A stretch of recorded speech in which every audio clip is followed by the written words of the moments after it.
मैं रितेश को इस वक्त आप देख रहे हैं न्यूज़ भारत। जैसा कि हम सभी जानते हैं कि कोरोना की इस महामारी में देश की जो आर्थिक स्थिति है वो काफ़ी निचले स्तर पर जा चुकी है। और जो आंकड़ा है जो कोरोना महामारी के बीच में आपके पेशेंट का, वो आज बढ़ के 80 पहुंच चुका है। लेकिन एक खुशखबरी बात ये भी है कि ऐसे कई सामाजिक लोग हैं जो बढ़ चढ़ के सरकार की मदद कर रहे हैं और उन गरीबों तक अनाज पहुंचाने की कोशिश कर रहे हैं। आप देख सकते हैं कि हमारे पीछे वो टीम है, आप देख सकते हैं ये खाली जी की टीम है और लगातार शुरुआती दिन से इस मुहिम में ये सरकार के साथ है और ना जाने कितने घरों को इन्होंने चूल्हा जलाया। आज भी इनकी जो मुहिम थी, आज दीघा थाना क्षेत्र के अंतर्गत करीबन 200 परिवारों को इन्होंने घर में खाना पहुँचाया है और रास्ते में भी ऐसे कई राहगीरों को इन्होंने खाना बांटते आया है जिनके पास कोई खाने का भोजन नहीं है। आप देख सकते हैं इनकी टीम को कि काफ़ी चुस्त टीम है और हमेशा सुबह से ये लगे रहते हैं। कल की भी इनकी एक नई जगह की टारगेट है, कल भी इन्हें 200 लोगों को खाना बांटना है। हम इनसे बात करते हैं कि शुरुआती लॉकडाउन के समय से ये खाना बांटने की कोशिश में लगे हुए हैं और आज इस वक्त जो अभी लॉकडाउन जो चल रहा है 2.0 चल रहा है, इसमें और भी ज़्यादा सख्ती बरतने की आवश्यकता है। हम इनसे बात करते हैं खालिद जी से। तो खालिद जी, आपके होलिये से देखने में लग रहा है कि आप खुद इस मुहिम में जुड़े हुए हैं और अपने साथियों के साथ अभी इसमें कूद चुके हैं, तो कैसा लग रहा है? बहुत अच्छा लग रहा है भाई। मेरे इस मुहिम में मैं पिछले लॉकडाउन, जब से फर्स्ट लॉकडाउन हुई है उसी समय से मैं इसमें लगा हूँ। मेरी कोशिश ये है कि हम जितने भी ज़रूरतमंद हैं, जिन्हें एक्चुअली फूड की ज़रूरत है, खाने की ज़रूरत है, मैं उन तक खाना पहुँचाने देता हूँ अगर, तो मेरा ये सौभाग्य होगा। और भी जो टीम है आपके घर पे खाना पैकिंग करती है और एक जो टीम है पार्ट ए पार्ट बी में आप काम कर रहे हैं, तो घर पे जो टीम है जो खाने पैकिंग कर रही है वो कितने लोगों की है और जो बाहर निकलते हैं खाना बांटने के लिए वो कितने लोगों की टीम है? मेरे घर पे जो लोग हैं वो तकरीबन 30 लोगों की टीम है। जैसे ही हमें लिस्ट आती है वो लोग कंटिन्यूअस सुबह से लेकर शाम तक पैकिंग में लग जाते हैं। वो जैसे ही वो हमारा टारगेट होता है कि आज 200 लोगों को देना है, 300 लोगों को देना है, वो पैकिंग करते हैं और दूसरी टीम रेडी रहती है कि हमें जिस एरिया में जाते हैं वहाँ 4 से 5 लोगों को हम लेकर जाते हैं, ताकि हमें डिस्ट्रीब्यूशन में और सोशल डिस्टेंसिंग मेंटेन करने में as soon as possible fast में डिस्ट्रीब्यूशन करके हम लोग आ सकें। तो थैंक्स मैं करता हूँ अपने पूरे टीम का, पूरे तन मन धन से। ये लोग भी हमारे साथ लगे हुए हैं डे वन से। ये दिन हो रात हो, आप देखेंगे जिस समय आप भी आ जाएं हमारे पास, ये कंटिन्यू वर्क करते रहते हैं। ये सारी चीज़ों को भूल गए हैं। ये इवन हम बता रहे हैं अपने परिवार को भूल कर सिर्फ ये घर जाते हैं अपने फैमिली के साथ बैठने के लिए और उसके बाद रात के समय जैसे ही बीतता है, सुबह के 6 साढ़े 6 पर फिर हमारे पास मॉर्निंग की टी लेते हैं और गुड नाइट करके ही जाते हैं ये लोग।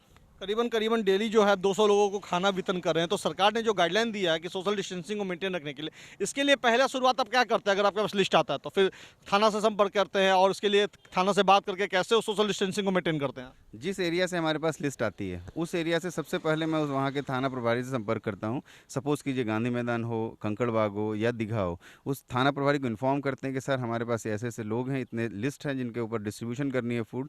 तो वो हमें सपोर्ट करते हैं और वो सामने से आगे आते हैं, ताकि हम लोग उसमें क्या होती है कि जब प्रशासन रहती है तो लोग सोशल डिस्टेंस ज़्यादा बेहतर से करते हैं। अगर हम लोग डायरेक्टली उतर जाएंगे तो भीड़ इकट्ठा हो जाएगी, जिससे बहुत दिक्कत होगी।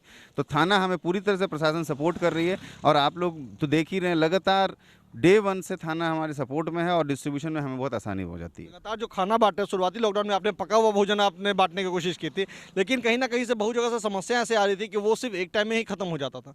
तो आपने अपनी टीम के साथ सलाह करके आपने नया मुहिम छेड़ा है जिसमें आपने कच्चा राशन को वितरण करने के लिए सोचा है। उस कच्चे राशन का जो क्वांटिटी है और क्वालिटी है उसके विषय में थोड़ा बताएं जनता को। देखिए, कच्चा राशन मेरे पास क्या हुई कि मैं पक्का राशन जब बांट रहा था तो मुझे लगा मैं किसी एक व्यक्ति को परिवार की भूख मिटा पाऊंगा, लेकिन उसके घर जो बीवी बच्चे हैं वो कैसे खाएंगे। तो मेरे अंदर ये आई कि नहीं, मुझे फैमिली की तरफ बढ़ना है हर घर में, क्योंकि अब जो लॉकडाउन 2.0 आया है उसमें क्या हो रही है, जो मिडिल क्लास फैमिली है वो भी इससे प्रभावित हो रही है और मुझे उस तक जो राशन है वो पहुंचाना है। क्योंकि अब क्या हो रही है कि सिचुएशन ये है सर कि अगर इसके बाद भी अगर लॉकडाउन बढ़ती है तो वर्स्ट से वर्स्ट सिचुएशन हो जाएगी। क्वांटिटी ये देते हैं कि एटलीस्ट 10-15 दिनों की राशन, मिनिमम 5 लोग की फैमिली है तो 15 दिनों की राशन हम लोग उन्हें दें, ताकि वो 15 दिन तक अपने घर पर रहें। सेकंड, जो लॉकडाउन होने जा रही है जो 3 मई की दी है प्रधानमंत्री साहब ने, तो उस दिन तक के लिए हम एटलीस्ट कोशिश कर रहे हैं कि जहाँ तक हम पहुँच जाएँ उन लोग को उतनी राशन हम मुहैया करा सकें। थाना में ऐसा देखा जा रहा है कि बहुत तरह जो है सरकार भी मुहैया करा रही है, लेकिन लोगों तक जो है उस मुहिम का असर नहीं पहुंच पा रहा है। आप ऐसे लोगों को कैसे चिन्हित करते हैं लोगों तक पहुंचने के लिए? देखिए, हम थाना की सपोर्ट लेते हैं। एक तो हमारे पास है क्या, लोकल लेवल पे लोग जो वहाँ रहते हैं, जो हमारे जानने वाले लोग हैं, उनसे ये हमारी जब बात होती है तो वो लोग जब हमें बताते हैं कि हमारे एरिया में, क्योंकि अब बहुत सारे लोग जान गए हैं कि मैं अनाज वितरण कर रहा हूँ, तो वहाँ से कॉल मुझे आती है कि आज यहाँ पे इतनी फैमिलीज़ है जो बहुत गरीब है, बहुत हालत ख़राब है। तो मैं क्या करता हूँ, उसी लिस्ट के ऊपर उनसे वेरीफाई करता हूँ और फिर हम पीछे से पूरी पैकिंग करके वहाँ पहुँचते हैं, सोशल डिस्टेंस मेंटेन करके वहाँ डिस्ट्रीब्यूट करके आते हैं, फिर नेक्स्ट लिस्ट पे काम करते हैं। ऐसे ही एवरीडे ये रोटेशन में हम चल रहा है अभी हमारा काम। देखा जाए तो अभी 25 दिन लॉकडाउन का ऑलरेडी हो चुका है, लेकिन अभी भी 18 से 19 दिन लॉकडाउन बचा हुआ है। इस लॉकडाउन आने वाले समय में और क्या-क्या आप जनता को पहुँचाने वाले हैं? देखिए, मैं जब तक लॉकडाउन रहेगी, हो सकता है कोशिश हमारी रहेगी उसके बाद भी हम, क्योंकि लॉकडाउन खुलने के बाद भी सभी लोग एकाएक इनकम की तरफ नहीं भाग सकते हैं। तो हमारी पूरी कोशिश है कि हम जब तक लास्ट डे तक मैं इस मुहिम में लगा रहूँगा। हमारे साथ और भी लोग हैं जो इस मुहिम में जुड़ना चाहते हैं और जुड़े हैं, जो लोगों ने सपोर्ट किया है मुझे, उनका भी मैं थैंक्स करूंगा कि वो भी हमें एनर्जी दिए हैं। आप लोग जो कंटिन्यू मैं देख रहा हूं कि आपकी चैनल जो है मेरे साथ लगातार जुड़ी हुई है और इस मुहिम में आपने भी मुझे बहुत एनर्जी दी है, प्लस प्रशासन की एनर्जी रही है। तो मैं इस लॉकडाउन को मेरी कोशिश होगी जहाँ तक मैक्सिमम टू मैक्सिमम पहुँचूँगा, वहाँ तक जाकर मैं लोगों को राशन वितरण करूँगा। हमारा एक आखिरी सवाल है कि सर, हमारे देश में जो जमातियों को लोग जो काफ़ी अफवाहें फैली हुई हैं, एक सामुदायिक जो है चिन्ह बना दिया गया है कि ऐसे समाज में ऐसे लोग हैं जो इस चीज़ को फैला रहे हैं, लेकिन ये जो संक्रमण है ये तो कोई जाति और धर्म को नहीं पहचाना, हर धर्म के लोगों को ये हो रहा है। तो इसको लेके एक अल्पसंख्यक होकर के आप क्या कुछ कहना चाहेंगे अपने देश के और जनता के समाज को? भाई, ये ऐसी मुद्दा है जो आज की डेट में पूरे हिंदुस्तान के अंदर फैली हुई है और एक वायरस की तरह काम कर रही है। कोरोना से ज़्यादा ख़तरनाक वायरस ये हो जाएगी। इसका कारण ये है कि हमारे लोकल स्तर पे जब देखेंगे आप, तो लोग एक दूसरे से घृणा करने लगे हैं। हालांकि कोरोना किसी जात को नहीं पहचानती है, किसी भी जात या कौम को नहीं पहचानती है। इसमें जो लोग भी इसमें हैं, अगर किसी पार्टिकुलर को देखा जाए, जमाती लोग हैं, ठीक है, उनके अंदर अगर ऐसी हुई है कि कुछ लोग पॉजिटिव पाए गए हैं, ऐसा नहीं है कि हिंदू धर्म में नहीं है, मुस्लिम में नहीं है, सिख में, ईसाई में नहीं, ये कोरोना नहीं पहचानती है। बट हमारी रिक्वेस्ट है कहीं उन ना कहीं सभी सर लोगों इस बीमारी को लेके और इस संक्रमण को लेकर के आप देख सकते हैं कि निजामुद्दीन का जो हाल हुआ है, उसमें देश जो है, कई ऐसे लोग जो हैं वो अल्पसंख्यक को डायरेक्ट कोसने का काम कर रही है, डायरेक्ट उन पे ब्लेम कर रही है। इसको लेकर सर क्या कुछ कहेंगे? सर, ये गलत हो रहा है। डायरेक्टली आप किसी पार्टिकुलर को नहीं कर सकते हैं। क्यों? क्योंकि सर, ये कोरोना वायरस किसी पार्टिकुलर के में सोच कर नहीं जाती है और वो किसी से कोई डिस्ट्रीब्यूट नहीं कर सकता। बीमारी हमारे घर जब आएगी, मैं अल्पसंख्यक हूँ, हमें अगर कोरोना हो जाएगी तो क्या मैं अपने परिवार के साथ जाऊँगा? सबसे पहले ग्रसित कौन होगा?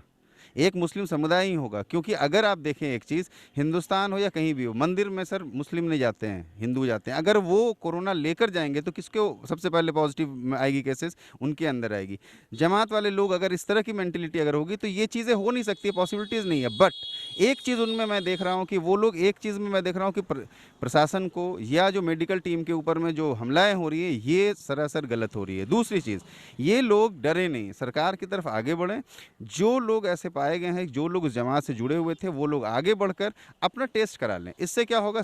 रिजल्ट सामने आ जाएगी। ये बीमारी फैलने की है, ये फैलेगी नहीं। अगर इसमें चूक करेंगे तो भाई, हम सिर्फ अपने घर में नहीं, पूरे देश में ये कोरोना को फैला देंगे। कई ऐसे वीडियो सामने आए जिसमें तबलीगी समाज के लोगों को दिखलाया जा रहा है मीडिया के सामने कि अपने यूरिन को बोतल में करके फेंक रहे हैं, और जहाँ पे उन्हें क्वारंटाइन किया गया है वहाँ पे अपने वस्त्र को नग्न कर रहे हैं और घूम रहे हैं। तो ऐसे इतने वीडियो को आप कहाँ तक सराहते हैं? ये सारे वीडियोस फेक हैं। अगर आप देखेंगे दूसरे चैनल्स के माध्यम से, हम लोग सिर्फ और सिर्फ वो देखते हैं जो मीडिया दिखाती है। एक्चुअल ठीक है, लेकिन देखें वही चीज़ मीडिया जो दिखा रही है, एक्चुअली उसके पीछे भी जाएं कि इससे सच्चाई क्या है। हम घर में बैठे हैं, मैं वहाँ था नहीं, दिल्ली के अंदर नहीं था, लेकिन मैंने एक पार्ट मीडिया का देखा कि मीडिया ने दिखाया कि हाँ वो गलत कर रहे हैं, हम मानते हैं उसको। लेकिन दूसरा पार्ट ये भी देखें कि उन सारे फेक वीडियोस की जब तहकीकात हो रही है तो उसमें देखें कि सामने आ रही है कि ये गलत हो रही है, गलत चीज़ थी।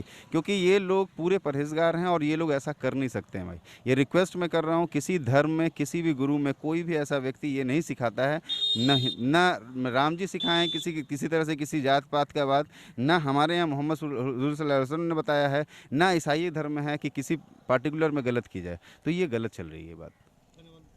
आपने सुना कि तबलीगी समाज के विषय में जो खालिद जी ने आज बात कही है, काफ़ी खूब इन्होंने कहा है। एक अल्पसंख्यक ये खुद भी है, इन्होंने साफ तौर से कहा कि जो लोग भी इसमें गलत पाए जा रहे हैं उसके ऊपर सरकार कार्रवाई करे। लेकिन करीबन जो है, आप निज़ामुद्दीन की जो बातें कह लें, उसमें कई ऐसे चीज़ भी जो हैं जो खुल के सामने आया है, वो कहीं ना कहीं गलत है। हालांकि लॉकडाउन के बाद इसका कितने राजनीतिक पार्टियों ने भी इसका असर उठाया है, और आप देख सकते हैं यहाँ पे कि ये एक ऐसे सच्चे मुसलमान है कि इन्होंने धर्म, समाज, जाति को छोड़ते हुए भी अपने जनता को सेवा करने के लिए उतरे हैं। और इन्होंने आज कोई भी चेहरा देकर के सेवा करने का नहीं ठाना है। ये तमाम अपने क्षेत्र में, इनके जो क्षेत्र है अब्दुल्ला चक, इसमें करीबन जो है हिंदू की संख्या ज़्यादा है, और शुरुआती जो इन्होंने मुहिम जो छेड़ी थी वो अपने क्षेत्र से ही इन्होंने छेड़ा था। आप देख सकते हैं इनकी टीम में भी आप कई लोग ऐसे हैं जो कि सिर्फ और सिर्फ हिंदू समाज के लोग हैं, और ये एक अल्पसंख्यक होकर के भी इतने लोगों की टीम के साथ काम कर रहे हैं। इनकी टीम से भी हम कुछ बात करने की कोशिश करेंगे। इनकी टीम जो है काफ़ी दिनों से वर्क कर रही है। तो सबसे पहले हमारा एक सवाल है आपके साथ कि आप लोग की टीम में जो है आपके गाइडलाइन जो है, आप कह सकते हैं कि आपके आगे जो स्रोत बढ़ा रहे हैं, तो वो सही जाति खालिद जी ने बढ़ाया इस मुहिम को, और आप लोग मिलकर काम कर रहे हैं। इतनी टीवी पे खबरें आ रही हैं तबलीगी समाज को लेके, इसको आप लोग कहाँ से देखते हैं? देखिए, जो भूख है ना, वो जाति धर्म नहीं देखता है। वो उस भूख होती है। अगर उस भूख को मिटाने के लिए एक इंसान आगे बढ़ता है तो उसका कोई जात नहीं होता है। तो इसको मेरा रिक्वेस्ट है सारे चैनलों से, सारे लोगों से कि आगे आइए, सहयोग बढ़ाइए। ये एक महामारी है, इसे हमें मिल के एक दूसरे से लड़ना होगा, एक दूसरे के साथ लड़ना होगा। और अगर हम ऐसा नहीं करेंगे, टुकड़ों टुकड़ों में हम कमज़ोर हो जाएंगे। अगर हम साथ लड़ेंगे तो इसको मजबूती से करेंगे। अब जहाँ तक रहा बांटने का, वितरण का, तो हम लोग का यही एक है कि हम सब साथ हैं, साथ काम कर रहे हैं। आज कल अगर हम थक जाएंगे तो दूसरे लोग हैं वो आगे आएंगे। तो इसमें इस चीज़ को प्लीज़ रिक्वेस्ट है आपके थ्रू और सारे लोगों से जो भी इस चैनल को देख रहे हैं कि प्लीज़ इसको किसी जाति धर्म से ना जोड़ें, इसको सिर्फ बीमारी की तरह जोड़ें।